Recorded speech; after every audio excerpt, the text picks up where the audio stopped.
Okay, so we're going to get started. Today we have a guest speaker, but before we get into that, let me make one announcement about the homework. So for homework 3, as many of you probably saw on Piazza, we have a little extension for everybody on the due date. So homework 3 will be due on Wednesday at 11:59 p.m. And that's for two reasons. The first reason is that many of you asked for a little bit more time, and the other reason is that we actually didn't do our own homework yet, so for homework 4, we need a few more days to prepare it. So that way everybody wins. You guys can get on homework 3 a little bit later, and we can have a few more days to beta test homework 4 for you to make sure that that all goes smoothly.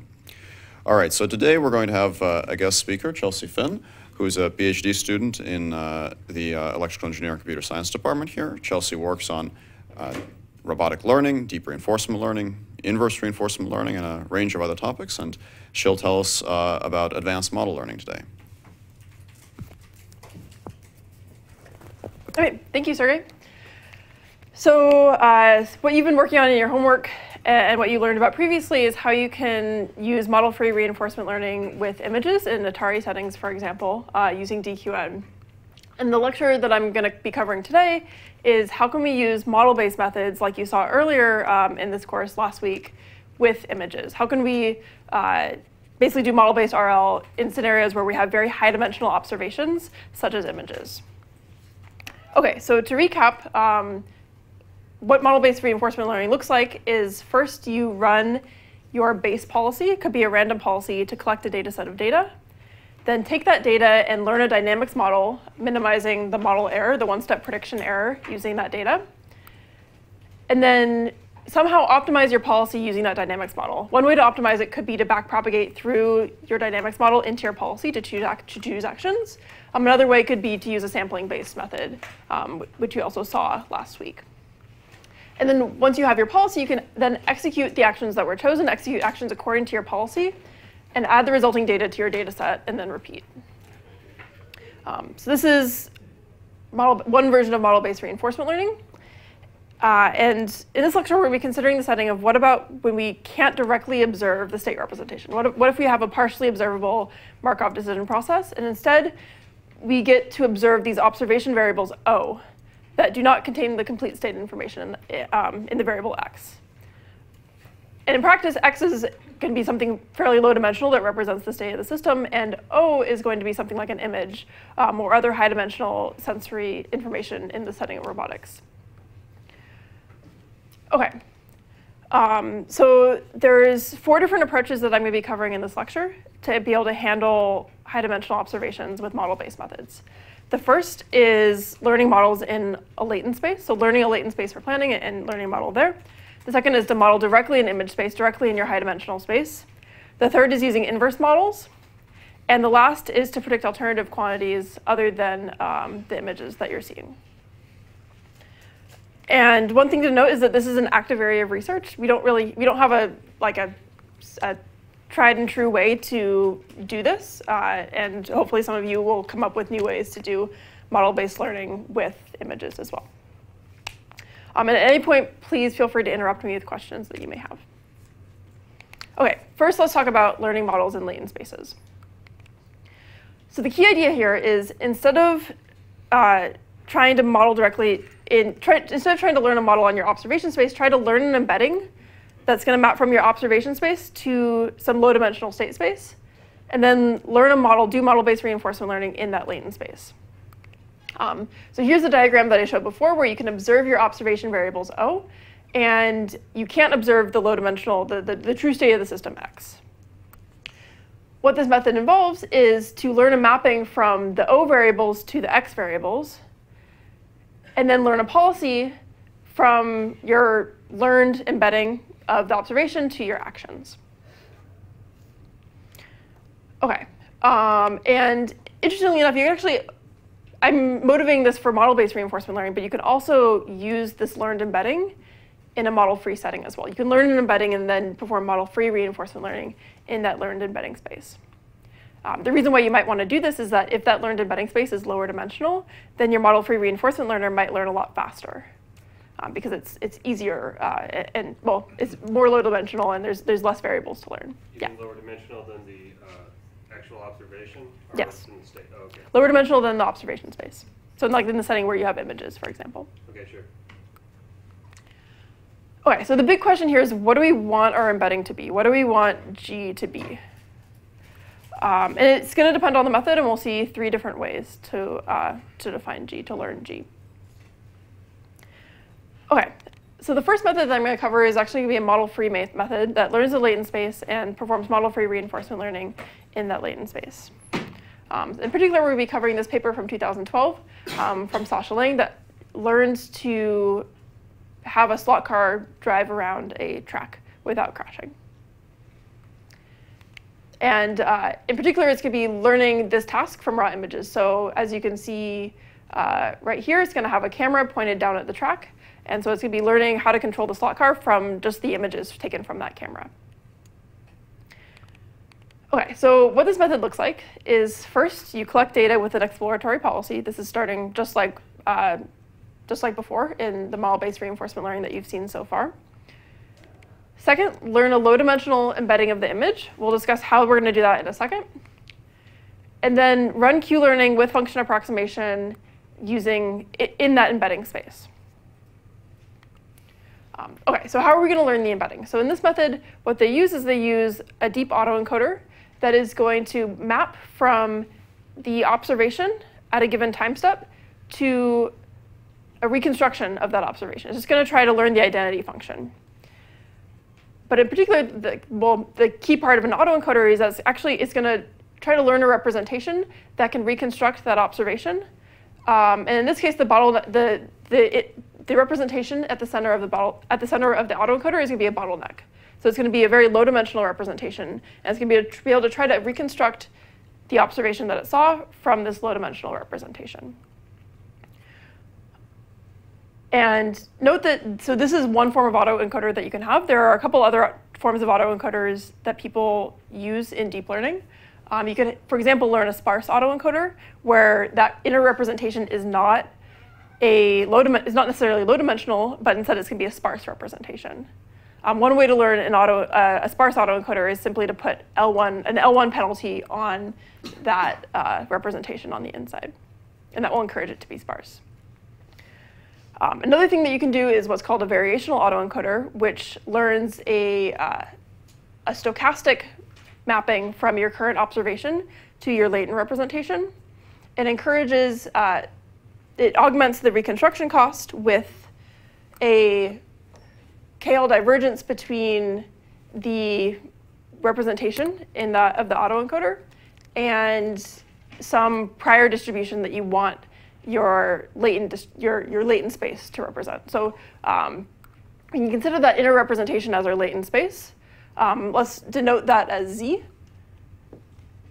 And in a variational autoencoder, it has the reconstruction term, and the loss additionally has a term that tries to minimize the KL divergence between your embedding of Z given the observation and some prior distribution over Z. And often this prior distribution might be something like a normal distribution, a standard normal distribution with zero mean and unit variance. Yes? Can you talk about I guess the difference in the number of features or layers or whatever between the O and the minimum bottleneck? So in this paper, the O was an image, and the bottleneck representation had dimensionality too, which is quite small. We'll see autoencoders later that have a slightly larger bottleneck that can have more information in it. Yes? Is it possible to use a PCA as an embedding function is it relevant for the... Yeah.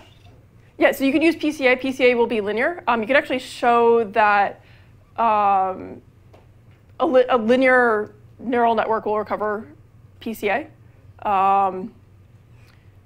Yeah, and this will learn a more complex embedding instead of a linear embedding. OK, so this is the reconstruction term that is used when training autoencoders. And the additional, in this scenario, this is the only loss function for learning. In the scenario of a sparse autoencoder, you'll also have an additional penalty on that bottleneck to be sparse. And again, it won't necessarily be a bottleneck. It can be higher dimensional. And in the setting of a variational autoencoder, you have the KL divergence penalty that I wrote on the board. OK, so once you learn this representation, how do you use it? So let's refer to the function that maps from O to the latent space to the bottleneck as G. Once you have this function G, you can then throw away the rest of the autoencoder, what's called the decoder, that maps from the bottleneck to the reconstruction, and just use the latent space with your model-free reinforcement learner. So they take the representation in the bottleneck, this is their learned feature space, and learn a policy on top of that learned feature space using fitted Q iteration in this case. So kind of to summarize, the embedding here is going to be low dimensional. It's going to summarize the image. Yes? These are trained separately. Right? So you train autoencoder first.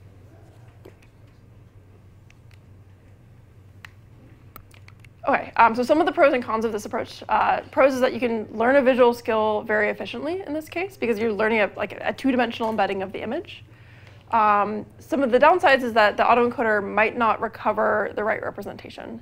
So the autoencoder is trained with mean squared error on the reconstruction. And if there's something in the image that it chooses to reconstruct instead of what matters for the task, then that representation might not encode the necessary information to perform the task. And we'll see that this is one of the primary downsides to a lot of the approaches that we'll talk about with regard to learning latent spaces.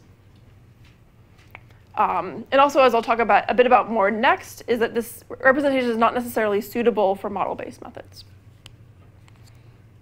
OK. Yeah? You said earlier that if you do use a linear neural network, I assume that means where there's no nonlinearity term, that it recovers PCA. Is that generalizable for if there is a nonlinear term? Can you talk about what kernel embedding it might recover? Is that the same thing, or is that sort of in the wrong direction? I don't know. OK. Yeah, I'm not sure. All right.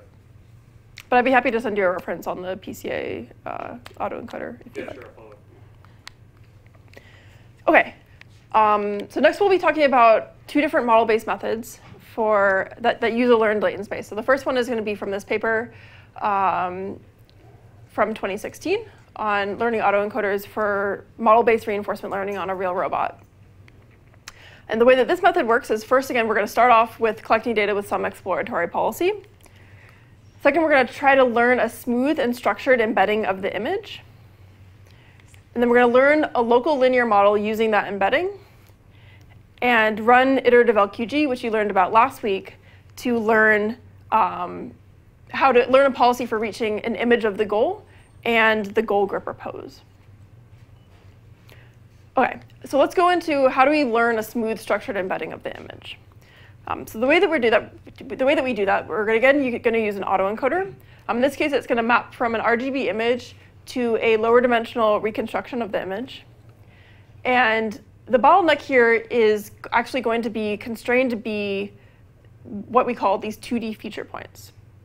And the motivation here is that in robotic manipulation, a lot of what you care about to complete a task is where objects are located in the image. You really care about the 2D position in the image of where objects are in order to manipulate those objects and move them around. So what we're going to do in this autoencoder is we're going to constrain the bottleneck of the autoencoder to represent 2D feature points in the image. The way that we're going to do that is we're going to first have a set of convolution layers. After the last convolution layer, we're going to take the output feature map. For each of the channels in that output feature space, we're going to take a softmax over the spatial dimensions of the image, which will give us a distribution over the XY coordinates in that image. And then, so that's what's shown right here. We're going to get a distribution over 2D points. And then we can take an expectation over the X coordinate and over the Y coordinate to get the expected 2D position of maximal activation in your set of conv layers. So essentially, it's going to be a differentiable way to take an argmax, get the point of maximal activation in those conv layers. So mathematically, what this looks like is, say that the last set of convolution layers is denoted by A for activations. And those activations have a set of channels, which I'm going to index with C, and a 2D position, which I'm going to index with IJ. And then what the spatial, so the softmax that I mentioned, that's going to be over the spatial dimensions. So the softmax at position Cij is going to be the exponential of the activation at Cij divided by a normalizing factor over the spatial dimensions of that map. So this is just the softmax function over the spatial dimensions of the image. As a result, we're going to get a distribution over 2D coordinates. All right, and then once we have the softmax for a certain channel C, we're then going to get a feature point for channel C, which is going to be, the x-coordinate is going to be the expectation over dimension I of SCij, and an expectation over J. So we're essentially just going to get an x-coordinate and a y-coordinate that's going to represent the expected xy coordinate of that channel. Any questions? Yeah. What is the interpretation of the channel here? Like, correspond? Like, if there's n channels, how do you interpret it? Yeah. So the n channels are each going to correspond to a different feature point, to a different xy coordinate.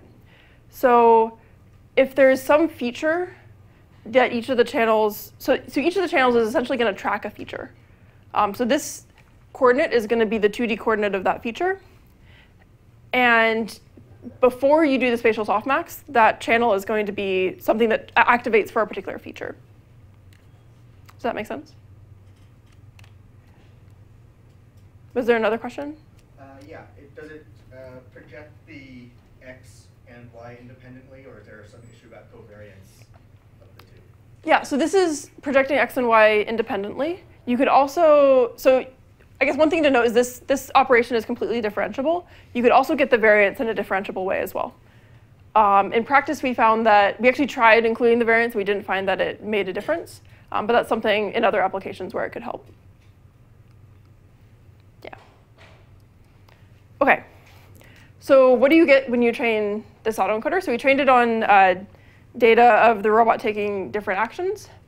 And what we got is that we found one feature. So what this plot is showing is that this is the initial image that's shown in the background.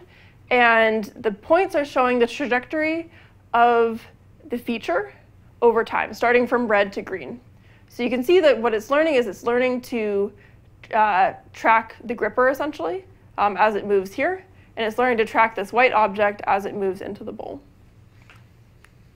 So these are the sorts of features that we want for manipulation. So kind of to summarize, the embedding is smooth and structured. And actually, one thing that I forgot to mention is that we additionally encouraged the feature points to be smooth by penalizing their velocity, essentially, in time. Yeah? Does structured have some technical meaning here? I'm using structured to mean that we're encouraging it to have a certain structure, and where that structure is the fact that they're representing these 2D coordinates. This structure is specific to domains where you care about poses of objects. And it's imposed by the designer of the autoencoder. So that's what I mean by structured. For different applications, you might want to impose other types of structure, depending on what you want in your latent space. OK.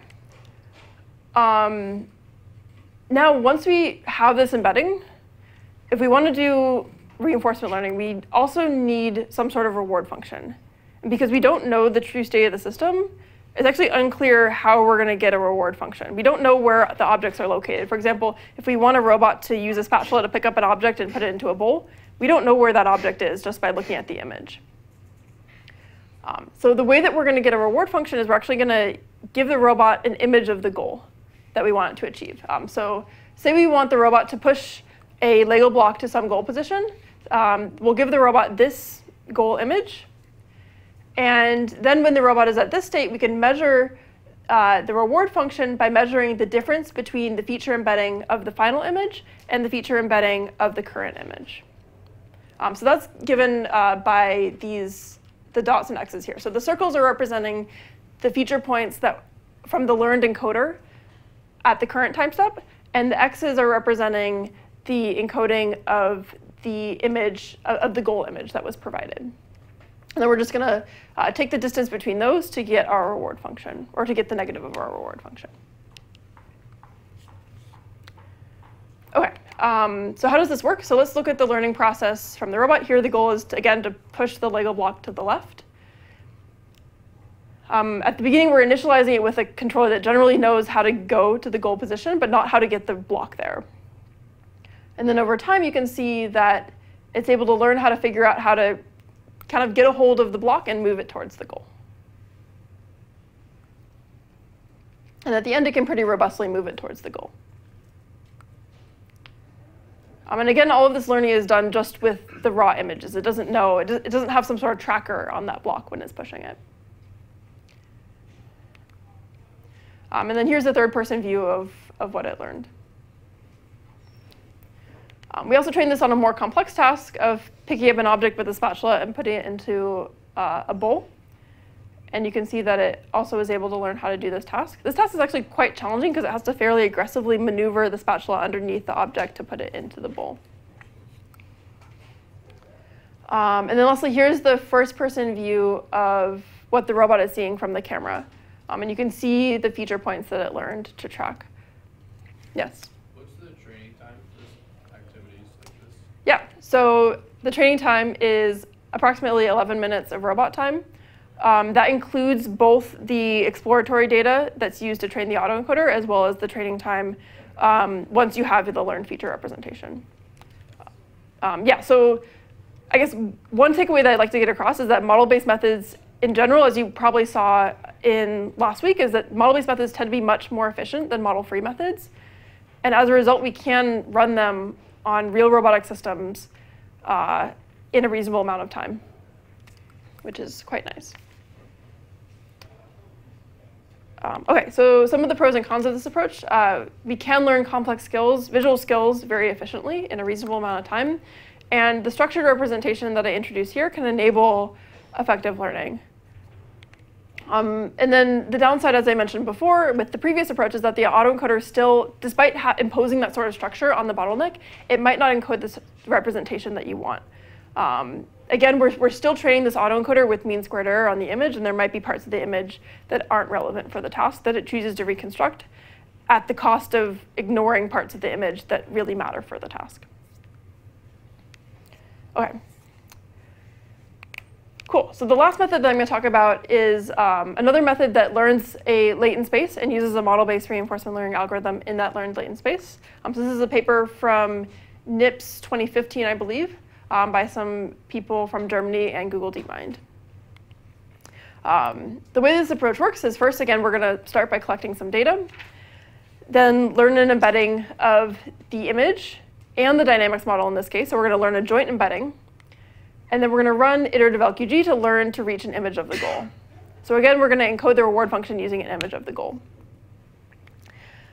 And so how is this going to work? How are we going to learn the embedding of the image? So the way that this paper does this is it both penalizes for the ability to reconstruct the image, as well as the ability to predict the next latent state given the current latent state and the current action.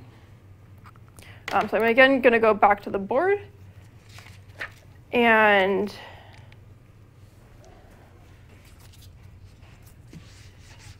draw a diagram of what this looks like. So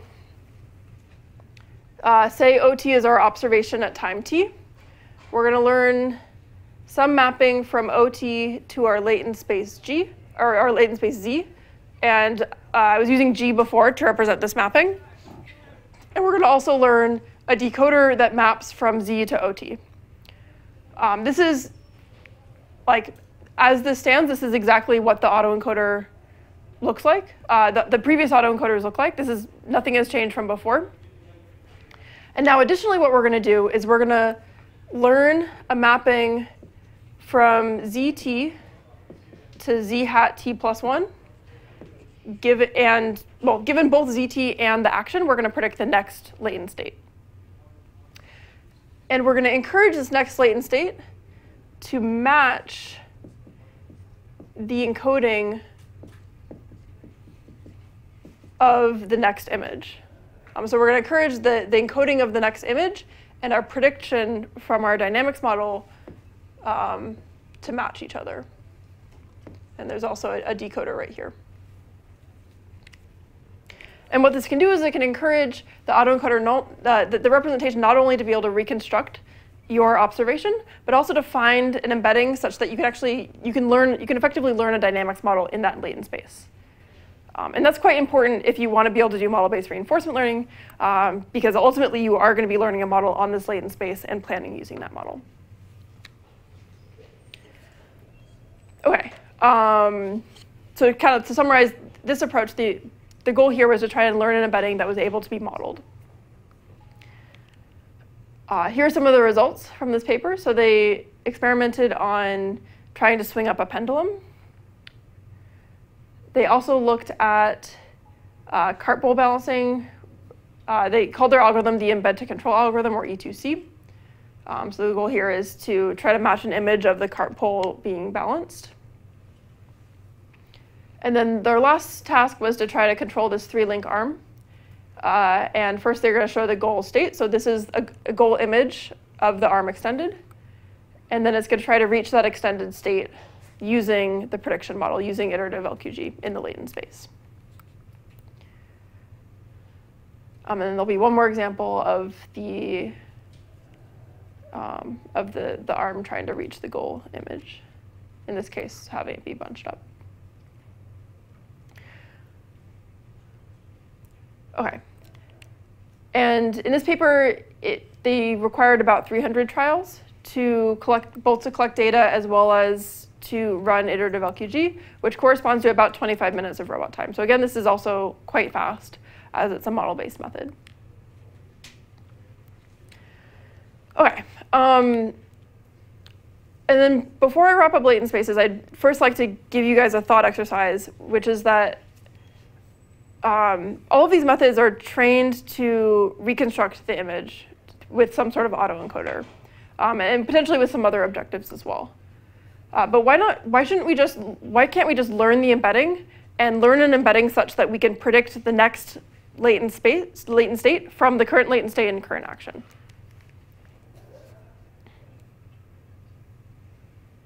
Anyone have any ideas or hypotheses? Yes? To avoid a trivial solution that will map different observations to a somehow constant embedding. Yep, exactly. So if you just try to learn this embedding that can be modeled, that can be predicted, then there's a degenerate solution where it just learns an embedding that's always constant. And an embedding that's always constant can be predicted very, very well, can be predicted perfectly. And then we won't get a good latent space that models our task. So we need some sort of other objective. If we're going to try to learn a latent space that can be modeled, we need another objective that prevents this degenerate solution. OK. Let's next take a quick break. And after the break, I'll be talking about learning models directly in image space.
work that you did where you take the softmax over those images, like, so how did you decide like how many channels to have in the?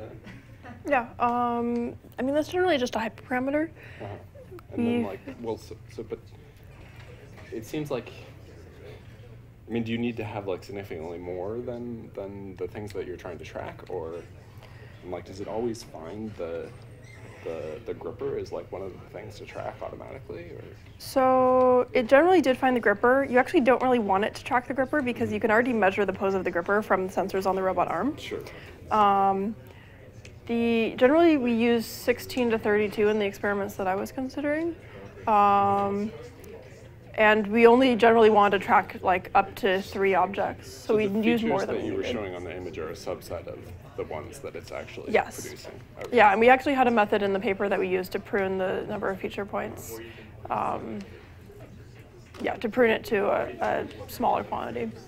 And then were there times when it's just, there's an object that you want to track, but it just doesn't get that as one of the? Yeah, so one of the experiments I ran actually was I wanted the robot to do something with a ping pong ball. And I collected a bunch of data where the ping pong ball was moving and the robot arms were moving. And because the ping pong ball was so small, it didn't track the ping pong ball. It decided, it learned a very good ping pong ball eraser. It would reconstruct the image without the ping pong ball. Because the reconstruction loss doesn't really care that much about a small object. And as a result, it will kind of erase things that are small and hard to reconstruct. And then like, if you look at so if it is tracking some object, then can you see that like, this channel looks like a feature detector for that object? Or? Yeah, so one of the things actually that was really useful and potentially underrated that we found with this method is that we could actually in real time visualize the feature points on the image, and we could see what objects it was tracking. And if it was tracking the objects that we cared about, that it needed to do, the objects that were relevant for the task, then we knew that it had a chance of succeeding once we ran reinforcement learning. And if it wasn't tracking those objects, then we knew that we had no chance of solving the task. Thanks. Yep. Okay, let's get started again. So the next topic that we're going to be talking about is, instead of learning a model in your learn to latent space, trying to just learn a predictive model on raw images or on your raw observation space. Okay, so in the setting when you are learning a model with images, what this amounts to is learning a video prediction model that's conditioned on your current image and your current action. So I'm denoting your current observation as O and your current action as U. So the first paper that I'm going to talk about today is this paper from, I think, NIPS 2015, which learns a video prediction model on images for in Atari games. So the way that they did this is they experimented with 2 different prediction models. The first prediction model was a feed-forward model that mapped from the current image to used a convolutional encoder and decoder, where the input was a sequence of, I think, around 3 frames, and then it was trying to reconstruct the next frame using the previous frames and using the action, which is fed in the middle. The second model that they experimented with was a recurrent encoding. So they only passed in one image into this convolutional encoder. They had an LSTM module, recurrent module in the middle of the network, then passed in the action, and then decoded it back into the next image. So because they had this recurrence, they didn't need to pass in more than one frame because the recurrence could remember the previous frames, or should have the capacity to remember the previous frames. Okay, so these are the 2 models that they experimented with. And 2 of the key components, well, I guess there were 2 key components that I think were pretty important toward this paper. The first was to do multi-step prediction. So the equation on the top is just a single-step prediction where, given a current frame and a current action, you're going to predict the next frame. But in this paper, they're looking at, can we actually predict a sequence of feature frames, essentially a video of feature frames given the current image and the sequence of future actions. So what this looks like is, given the frame at time t, and the action at time t. This is going to be passed into the prediction model. And you're then going to produce the predicted next frame. So this is just one-step prediction. And if you then want to predict more than just one time step, then you can basically feed in your prediction at the previous time step, as well as the ground truth action to predict then the next time step. And keep on going further to predict, given the first frame and your sequence of actions, what is your sequence of video frames? OK. And then the second component of this paper was curriculum learning or scheduled sampling. So what they did is they first trained it for one-step prediction. So essentially, instead of feeding in the prediction here, they just fed in the ground truth frame at every time step and had it predict the next frame, just the next frame and not multi-step prediction. They trained the model, I think, roughly to convergence for one-step prediction. And then after they did that for one-step prediction, they then started training it for three-step prediction. So they initialized the weights of the model with the model trained with one-step and trained it for three-step predictions for such that they were essentially passing in the ground truth frame every 3 frames and the predicted frames the rest of the time. And then once they trained it to convergence on 3 frames, they then trained it for 5-frame prediction, and that was it. Yeah. Why did they do that? I guess you talk more about what that gains. Yeah. So in video prediction, there is a very nice local optimum, which is to just predict the frame that was input. Mm-hmm. If you predict the frame that was input for all of time, you'll actually get a pretty good loss. And for most of the image, you'll be correct if only a small amount of the image, a small part of the image is actually moving. So this sort of curriculum will help with that optimum because the 1-frame prediction task is easier, is arguably the easiest setting. And then if you then kind of make it harder and harder, it will avoid this getting stuck in this local optimum of just trying to predict the current frame for all time steps. Why, I guess, do it? Then why not give it the whole task instead of break up into chunks? What does that gain? Can you repeat your question? What do you mean? I guess you were saying, okay, first they trained it to predict 1 frame in advance, and they trained it to predict 1 to 3. Mm-hmm. Why not do 1 to 3 or 1 to 5, all at once? Or is that a difficult problem to pose, or is that? Right. I'm not sure of methods that have just trained it on a random number of frames right from the beginning. So I guess the next thing that I want to talk about was scheduled sampling. Okay. And what scheduled sampling does is it essentially looks at the probability of inputting the ground truth frame versus inputting the predicted frame. If you input the ground truth frame, then it's going to be 1-step prediction. And it essentially anneals this. It starts with a probability of 1, where it's always doing 1-step prediction. And then it anneals this probability to 0 over time. Because at the end, you want to be able to predict for the full amount of time. You want to be able to predict as far into the future as possible. So this is kind of a little bit like what you're describing, where at the beginning, you're always doing 1-step prediction. And then in the middle, you have some probability of output of kind of feeding in the ground truth frame and some probability of feeding in the predicted frame. Okay. Yeah. So if you're doing multiple frame predictions, what if somewhere in between it gets really blurry and it's predicting something that's not realistic in the Atari game? Let's say the car's blurred out or the car split into 2 cars. Then how is it going to predict the next frame based on a false intermediate frame? I guess my thought is, can you snap every frame to a real representation that's possible, and then try to adjust every frame, snap it to against? Yeah. So if you just do 1-frame prediction, then it will always kind of figure out what actually happened and then predict from there. If you want to predict far into the future without actually what happened, then there's only so much you can do. You don't have any additional information that you can use to then predict about what actually happened. Okay. And actually, it's worth mentioning that scheduled sampling was actually a paper. It was originally proposed for language modeling, where the goal is to predict what the next character is. And I think it was a paper by some folks at Google Brain that was in NIPS 2015. Yeah? Are you also predicting the future actions along with the future observations? No, so the future actions are actually part of the input. So they're part of the input right here, and then they're input at every time step here. That's actually quite important for, well, so we're learning a model, right? We're learning a predictive model of what's going to happen given our actions. And so it's important that the actions are part of the input so that if you then want to invert the model into a policy, if you want to actually plan with the model, that you can then figure out what actions to take to achieve the future that you want.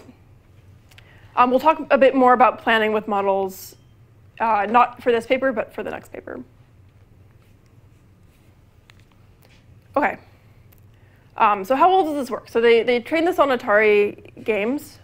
And so here's an example of a prediction. So it trained for a 5-step prediction, but they're actually testing it for 100 to 200 step predictions here. And this is the left is showing the video prediction, and the right is showing the ground truth video. What you can see is actually quite good at making these predictions. It can make it basically perfectly, which is quite promising. But one of the things you might note is that this game is actually like completely deterministic and predictable. The cars are always moving at the same speed, and it's kind of cyclic. The cars will always reappear once they disappear on the other side. So this is actually quite an easy prediction task. And if you then look at another game, so here's the Sequest game. Again, the prediction is on the left and the ground truth is on the right. You can see that the prediction is actually erasing all of the fish. It's not predicting any of the fish. It's barely predicting the bullets that are coming out of the submarine. So it's failing to model a critical part of the game. It's failing to model the opponents. It's failing to model some of the actions that it's taking, the divers, etc. Yeah. So this is, generally video prediction is a challenging problem, as we can see here. Okay, so here are some of the quantitative results across a number of games. So what these are showing is the x-axis is showing the number of predictions made into the future. So the further into the future you get, the worse you get. And the y-axis is showing the mean squared error of the frames, of the frame predictions between the predicted frame and the ground truth frame. The red line is showing their recurrent model, whereas the blue line is showing their feed-forward model. You can see in most cases the recurrent model is better than the feed-forward model at making predictions. Did you have a question? Yeah, going back slightly to the video prediction. So Yeah. you feed your observation and your action into some representation, like some neural net, and it Yeah. outputs a series of pixel values. Yes, it's outputting pixel values. And how do those pixel values necessarily come out looking like? Does it sometimes predict a screen that's just like the wrong color in the process of training? Yeah, in the process of training, it will be outputting random images at the beginning. And then over the course of training, it will look better and better. I just was impressed at how good it looked, so I assumed Yeah. there was some trick there. Yeah. And I'll go a bit more over the pros and cons in a minute and why they look so good in a minute. Yeah. I noticed that it seemed to, on both the examples, like, especially on the car one, like everything was right except for the score. Why is it that if it's getting, the true image and it knows, and the true image, like, and it goes, has to predict, 200 steps ahead of it or whatever, and it knows what the score is of the true image, why is it like get all the predictions, get the score wrong? Does anyone have any idea about what that is, or is that just sort of like? Yeah, my guess would be that predicting something like some deterministic function, like I would guess that the prediction function is easier to learn than counting, essentially, because to learn the score, to learn what the score is going to show, it actually effectively has to learn how to count and also how to draw those images, draw those numbers on the image, Okay. which I think is just a harder task. That makes sense. Okay, so is this model useful? So one of the interesting things of this paper is they actually use this model to try to improve a reinforcement learner. So they use it for informed exploration in particular. So they're trying to learn how to explore the environment more effectively using the learned video prediction model. So here the right is showing random exploration, whereas the left is showing their informed exploration model. I'll go more into the details on the next slide. So what you can see is that it's able to more effectively kind of explore the environment and get to new states that it hadn't seen before than just a random explorer, which I think is quite nice.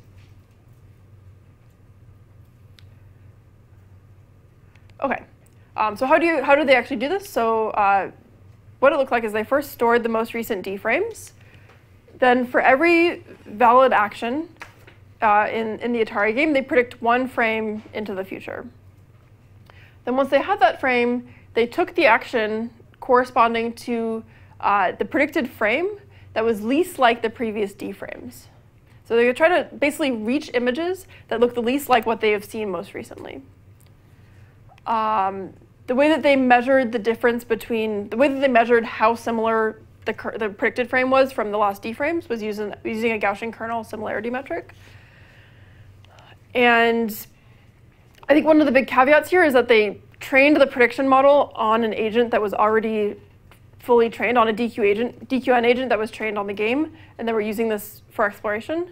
If you actually wanted to use this for exploration when you're starting to learn from scratch, you would need to build up the model incrementally on the data that you've seen so far, and not the data that has been observed from an expert, unless you have access to an expert demonstrator, for example. And also, there'll be a lecture by Sergey on exploration in the future, I think in a couple weeks. Okay, so some of the pros of this approach is you can get stability through this multi-step prediction, which they propose in this paper. It can be useful for control. And then the downsides are that one of the reasons why these images look so perfect is because they're highly synthetic. Atari images are quite simple and are much simpler than the images that we see from a real camera, for example.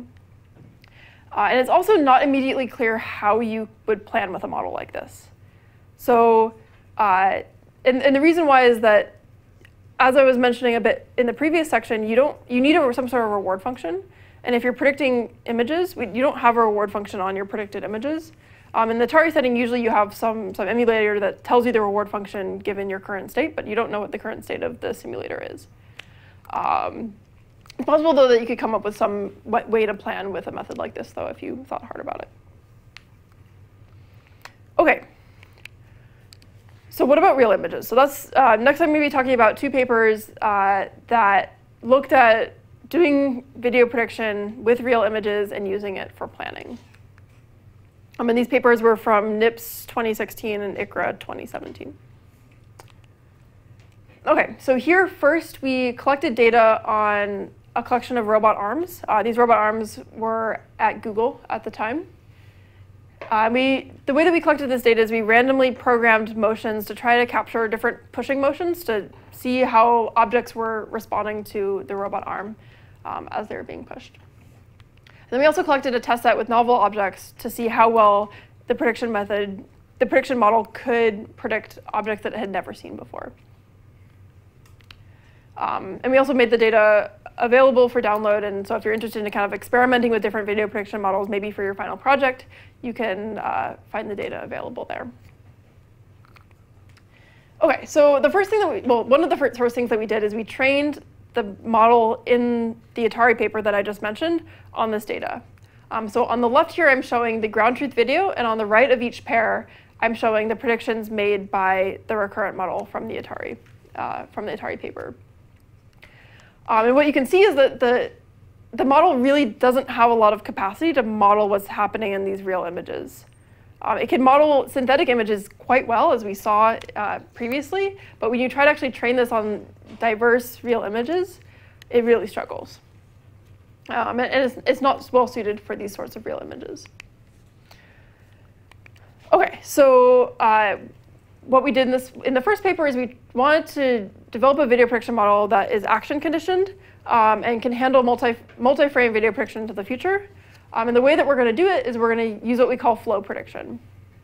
So in the Atari paper, they're predicting raw pixel values from the state of the model, from the from the activations in the model.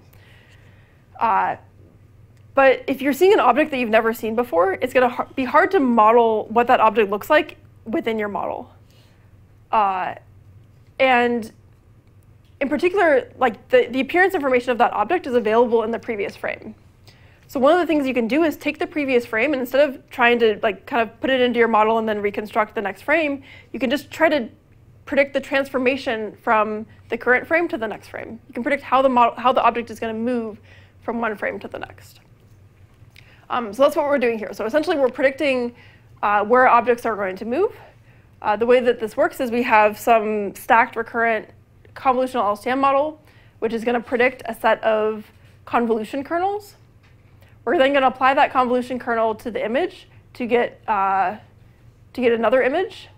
And we're also going to predict what parts of that image correspond to that transformation. So kind of intuitively, what this is doing is going to say, what are the objects in the image and how are they going to move?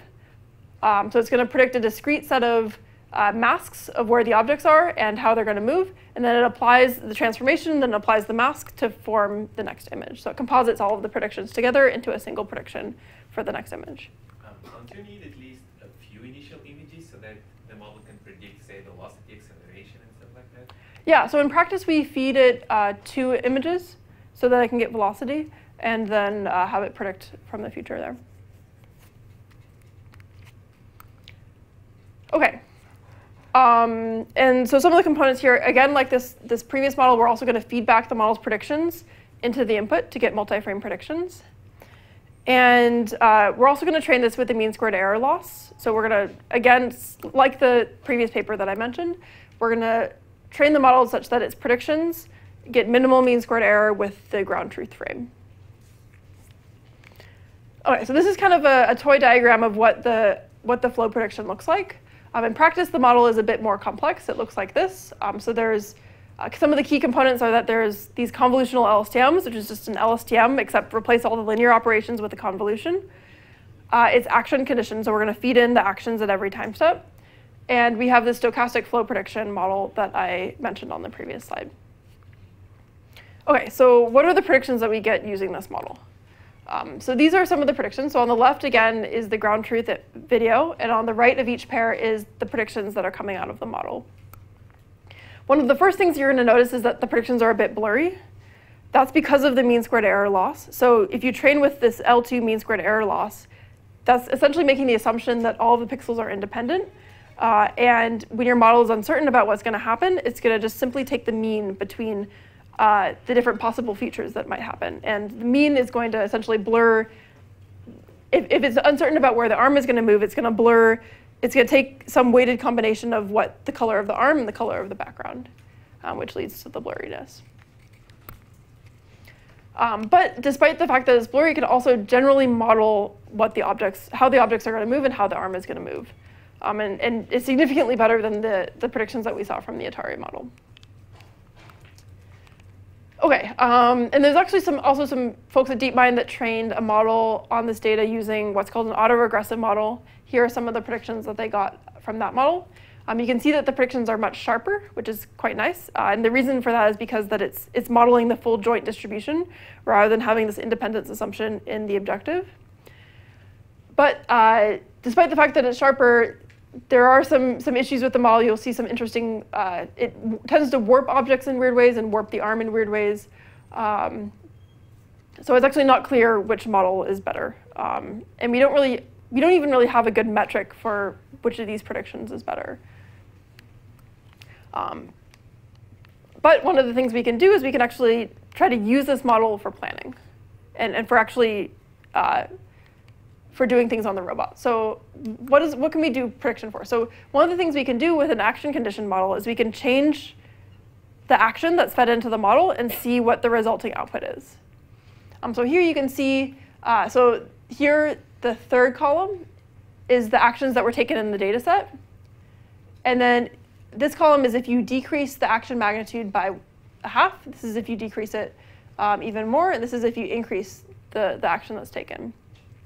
And what you can see is that it's going to predict that with a smaller action, the arm and the object are going to move less. If you decrease it even more, the object isn't going to move at all. And if you increase the action magnitude, it predicts that things will move faster and further.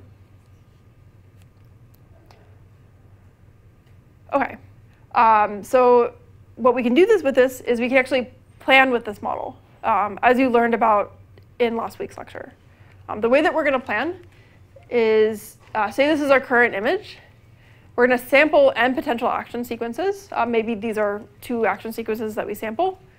We're going to predict the future for each of the action sequences.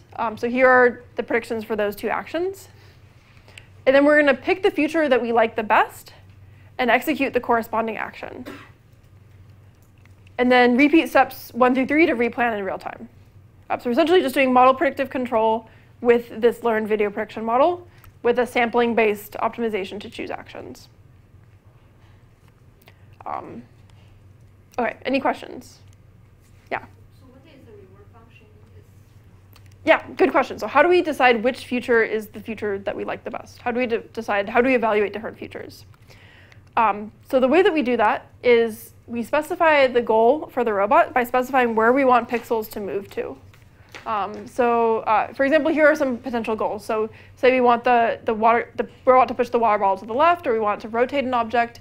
We can click on some pixels in the image and click on where we want them to move to.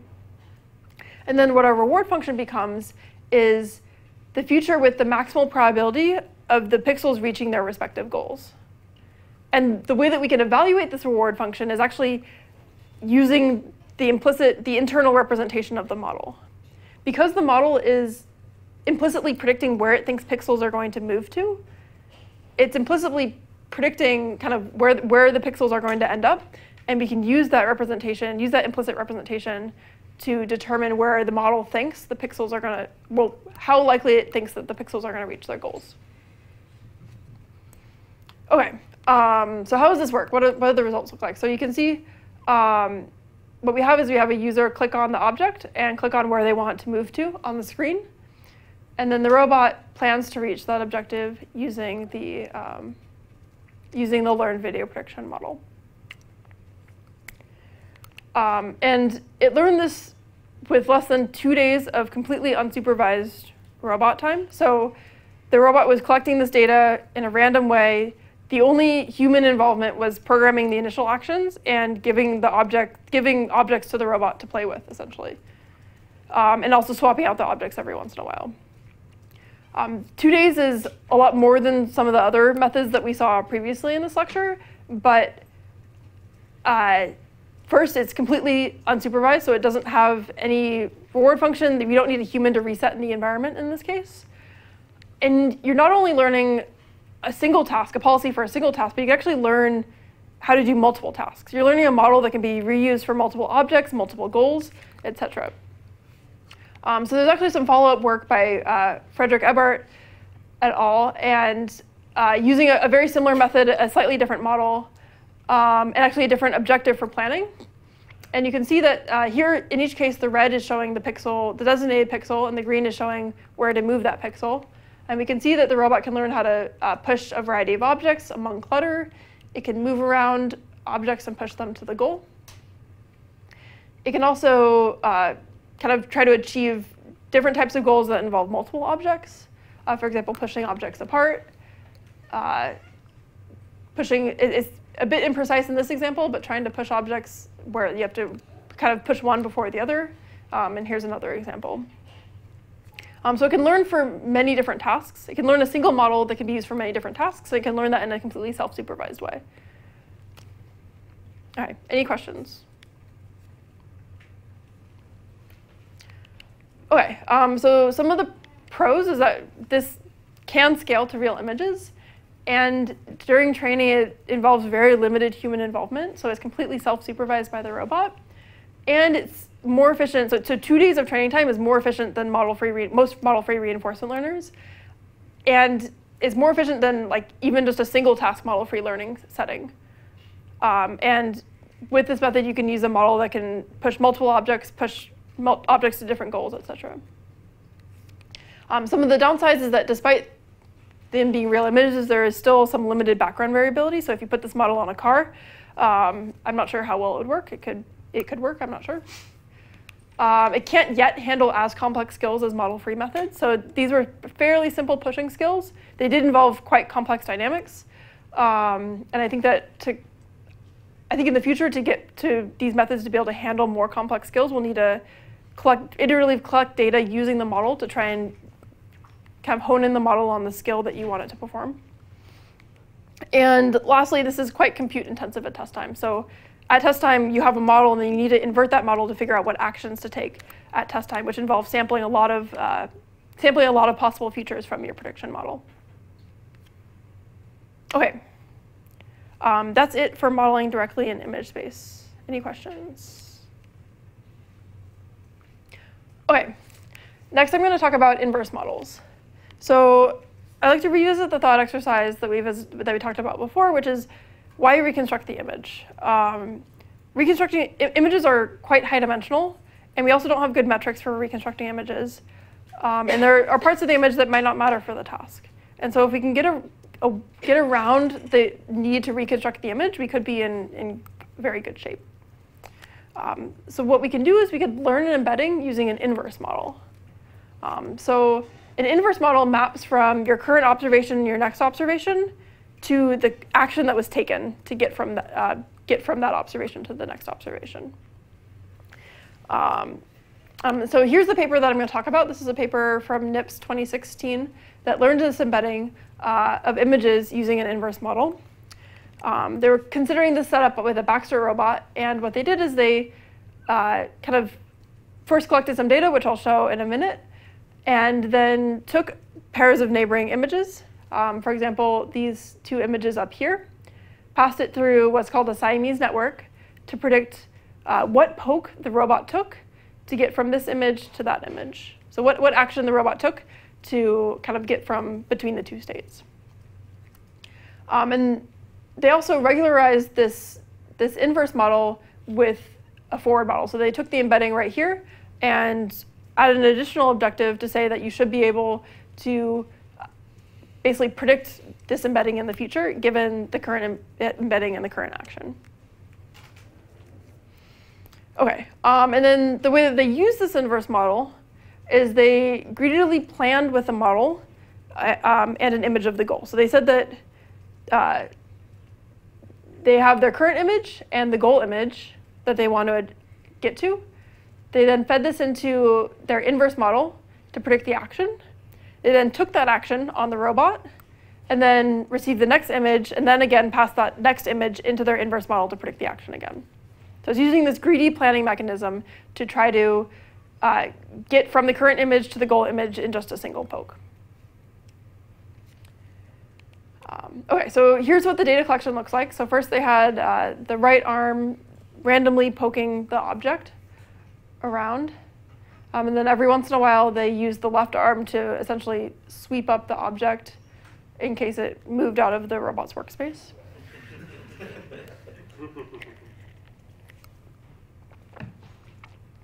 I think at some point it will speed up. And then here's the view from the table. And you can see that, like, sometimes you would think that poking is a pretty straightforward and predictable thing, but as you see in some of the pokes, if the gripper lands on the object or lands partially on the object will actually do quite unpredictable things. So here's some actually examples of that again. So if the robot actually moved in the opposite direction of where the poke was moving towards in that case. So here's another example of the object moving in unpredictable ways. OK. So let's look at some of the qualitative results. So in this image, the kind of the goal image is shown in the right column, and the initial image is shown on the left, as well as the sequence of actions to try to get to the goal. And so you can see that the model generally is able, in the top two examples, is very successful at getting to the goal image. In the bottom two examples, isn't quite as successful, but seems to still take reasonable actions to try to get there. OK, so two of the pros of this method is that first, again, it's self-supervised. It doesn't require any human involvement for it to collect the data. And you don't have to reconstruct an image, which is great because you don't have to worry about reconstructing things that don't matter for the task. Some of the downsides, so you can't plan with an inverse model. You can't look ahead into the future, like multiple time steps into the future, and try to figure out what actions to take. They were instead planning with this greedy mechanism. And lastly, the inverse model objective only cares about the action. So while you don't have to reconstruct the image, it's possible that it will only look at things that are relevant to the action. And if there's one thing that's very indicative of the action, like the arm of the robot, it could pay attention only to the arm of the robot and not to other things in the image, like the objects, which is what you really care about in this sort of setting. So the way that they got around that in this paper is they actually trained the inverse model on images without the robot arm in the scene. So it would make the poke and then take the arm out, and it would look at the images without the robot arm in the scene. But if you then put the robot arm into the scene and had it make predictions, it's possible that it would only pay attention to the arm and not pay attention to the objects, which is what you really care about. Okay. How do you represent the, like for this, I guess, for the sort of task where the object, where the input isn't, like just a small, delta in movement, but it's, this whole, like, complex thing. How do you represent that in the UT vector? So the way that they represented the action, I believe, was essentially an initial position of the end effector to place down, and then a vector for where to move the end effector. Okay. So I would guess that it was roughly like 6-dimensional. So not an entire sequence of like torques or anything. Yeah. So they were only doing one-step things, and they were not doing torque control. Okay. So far I've covered 3 different ways to learn models and apply model-based reinforcement learning in scenarios where you have images. The first was latent spaces, the second was modeling directly in image space, and the last was using inverse models. Next I'm going to be talking about the last method, which is instead of trying to learn a model of your images, try to predict alternative quantities that could be helpful for your task. And so what these methods do is they consider the scenario of, like, if I take a set of actions, what will happen to the world? What sorts of things will happen? For example, if I take a set of actions, will I successfully grasp? So if I take the action of moving down or moving left or moving right, will I be able to grasp an object in the future? Or if I take a set of actions, in the case of this car, will I collide with an object? Or what will happen to my health or damage in this video game if I take a set of actions? So in all of these cases, they have access to other information, like successful grasping or colliding or statistics about the game. And if you have access to those, you can actually predict those. And then once you've predicted them, you can then figure out the actions to take such that you will successfully grasp or that you won't collide or that you will have good health, etc. So this can be a nice alternative to the model-based methods that I presented before, because you don't have to reconstruct the image, which is really nice, but instead you're predicting these quantities that are relevant to the task. So kind of the pros, as I just mentioned, is you only have to predict quantities that are really relevant to the task that you've defined ahead of time. The downside is that you need to manually pick those quantities. So you need to be able to manually say, for this grasping task, what I care about is being able to successfully grasp. Or for this navigation task, I care about the ability to collide. And additionally, you also need to be able to directly observe those quantities during training in order to train a model to predict these quantities. And so in some scenarios, you can directly observe that. In the grasping scenario, you can measure whether or not your gripper is open or closed when you try to grasp an object. And that will tell you if you've grasped an object successfully. And in the collision case, you can also use IMUs, for example, to detect whether or not you've collided with an object. But in other more general scenarios, you might not have access to those sorts of measurements over time. But it can be a good option when you do have access to those sorts of that sort of information. And you could also consider merging this method with the methods that I discussed earlier in the lecture. Okay, so some of the takeaways is that learning the right features is really important for these sorts of tasks, especially if you want to learn in a latent space. And you also really need to think about the reward function or the objective for planning and model-based reinforcement learning when you're using models of the observations, because you no longer have, you're no longer accessing the state of the system for which you have a reward function that can operate on. One of the things that you'll learn about next week is learning reward functions from demonstrations, which is called inverse reinforcement learning. And then before I conclude, I'd like to kind of talk about the trade-offs between model-based and model-free reinforcement learning, because I think this might be your last lecture on model-based reinforcement learning.